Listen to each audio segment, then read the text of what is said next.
My name is Tracy Metz. I'm the host of the monthly live talk show Stadsleven, City Life.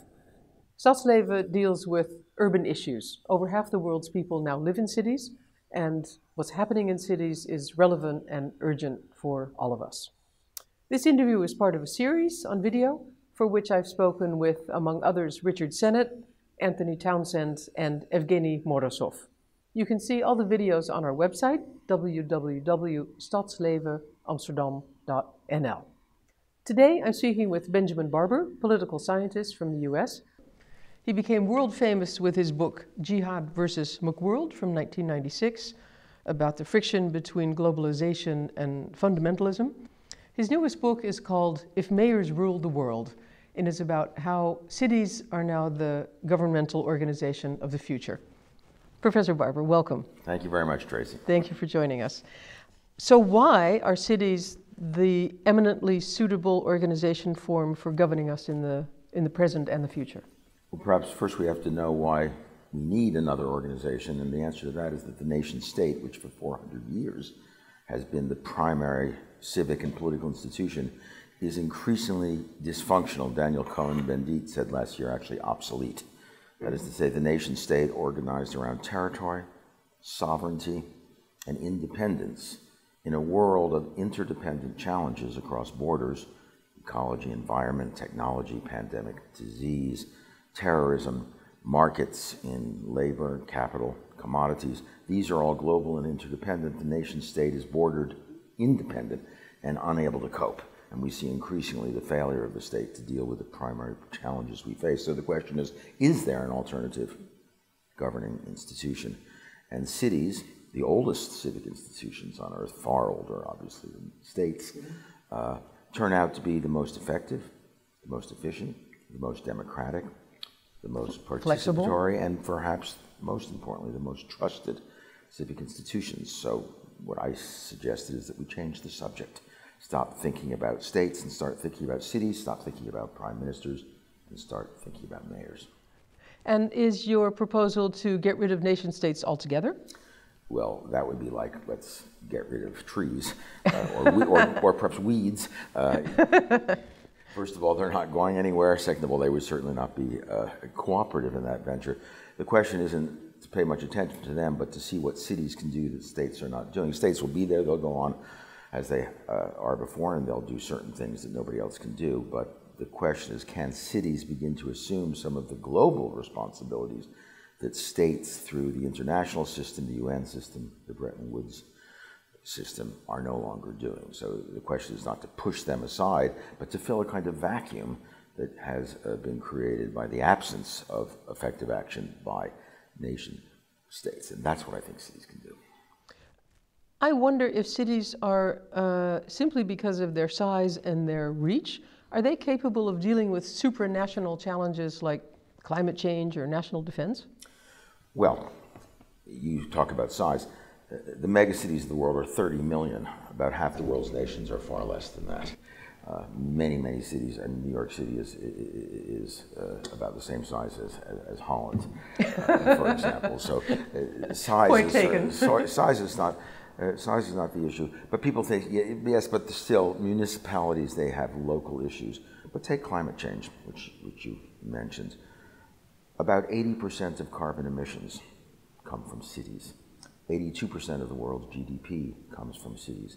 If cities decide together to limit carbon emissions, if cities decide together to ban automobiles, to encourage congestion fees, pedestrian zones, bike share programs, through their cooperative efforts, cities can deal with about 80% of the carbon emissions in the world, and no doubt, if they really work together, can force the energy industry to go to alternative energy. So the answer is yes, they can, not one at a time, but when they work together, which is why my proposal is not just to further empower cities dealing locally with their own problems, but because their own problems are the globe's problems, to work together globally in a new global institution, such as a global mayor's parliament, to begin to deal globally with the problems that so affect them locally. And I use the term local. Local. We're not local, we're not global, we're talking about global problems that manifest themselves locally but have global causes and have to be responded to globally. And what will the Global Mayors Parliament actually do? Well, that will in part be up to the mayors, but it will in fact try to address all of those questions which have a global reach, global causes, and that states in the international system are failing to deal with today. Climate is one example you just gave, but another example of a truly global problem is the migration of workers around the world without regard to national borders. The United States today has about 12 million undocumented workers who are there. The United States government says one of two things: no, they're not there. Or it says, well, they're there, and then looks the other way because it doesn't know what to do. Or locks them up. Mayors, in some very few cases, sends a few back, but in very few cases. The reality is all over the world there are millions and millions and millions of migrants who have come in in Europe, they come up through Africa into Morocco, into Spain, and then they come into Europe without the so-called Schengen visas that would allow them to be here. It's all through the world, that's true. It's not just Mexicans coming to the United States, it's Guatemalans coming into Mexico looking for work. So this is a universal problem, and states with their national borders say, you're illegal, you can't be here. Migrant workers follow the logic of the economy, not the logic of the state. And what mayors are doing is saying, they're here, we can do two things. We can be blind and ignorant like the state and pretend they're not here, or acknowledge they're here with their wives, husbands, families, their children go to school, they drive cars, they use hospitals, they commit crimes. So we better figure out a way to make them citizens of a kind and give them, and this is what New York City under de Blasio is doing, give them a city visa, a city ID that makes them normalized, regular residents with rights and privileges and responsibilities of the city. And increasingly cities are saying, we don't care what states do, we will find ways to incorporate people who are living in our cities, working in our cities, going to school in our cities, driving in our cities. We will incorporate them, and they will become residents and effectively local citizens. California today gives driving licenses to people who are, quote, illegal immigrants, because they figure better if they're driving that they have a license, and we can see what they are than not. So in the area of global migration, as well as in climate change, there's a crucial role to play. I think this is an excellent example of what I've heard you call pragmatism rather than politics. Well, that's right, and one of the things I argue that makes mayors so attractive and why perhaps they're more trusted than our national leaders is that when you get to the national level around the world, issues become ideological, statesmen become posturing ideologues, left, right, labor side, socialist side, or conservative side, neoliberal side. And the reality is that there's no particular liberal or progressive or conservative way to pick up the garbage, or to keep the sewers free, or to have the hospitals open, or to educate children. And although you can quarrel a little about what kind of a method, but the fact is mayors have to solve problems and are problem solvers, and there are examples increasingly of mayors who no longer even identify ideologically.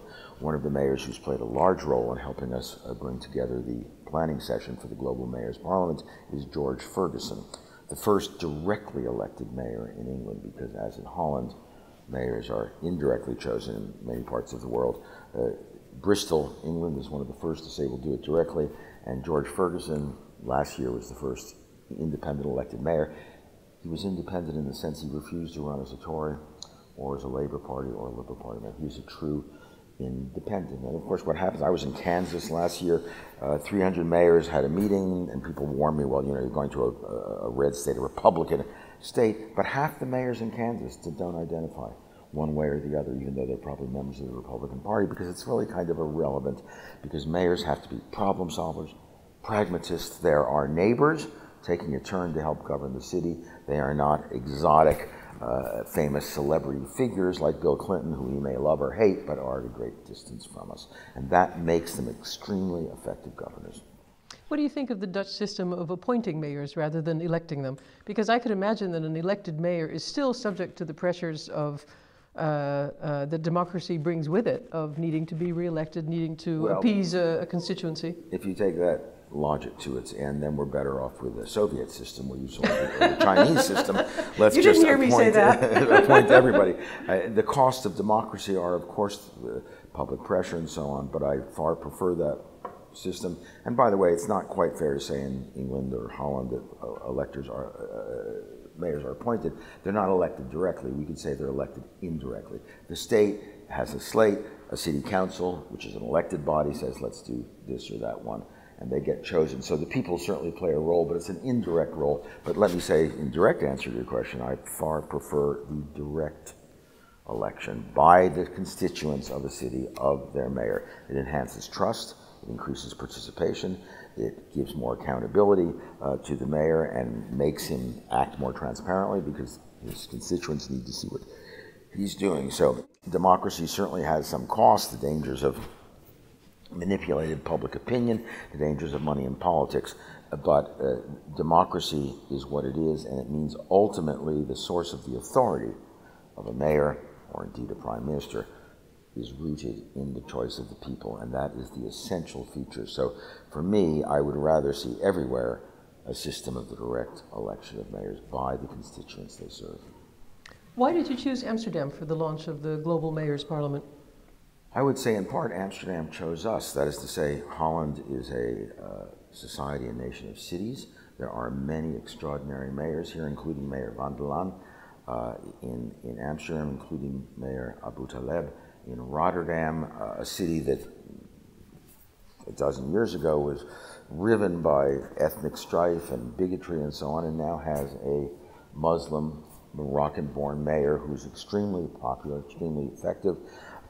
Mayor van Zanen of Utrecht, the so-called G4 mayors, were interested in the project from the beginning. Rob van Keizels, the mayor of Eindhoven, has been a very active participant in thinking about this. The mayors of Brabant, that region, which is in itself a kind of city-state, is also very engaged. So one would say, I would say, not so much that I picked Holland as Holland picked me. The first foreign edition of If Mayors Rule the World was published here in Holland. I've had 4 or 5 of my books published here, but I was particularly pleased that this book was grabbed up by Dutch publishers and published here. So I would say the Dutch are an urban people.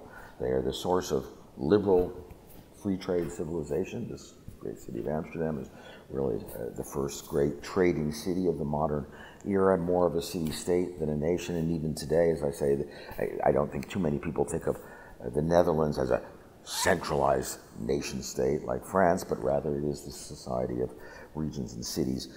So it's a great place to be. The mayors have embraced the idea, and Amsterdam was thus the natural choice as a platform and springboard for what I hope next year will become a pilot session of a mayor's parliament. I hope to see you back then. Thank you so much, Tracy. Thank you for this interview, Benjamin Barber.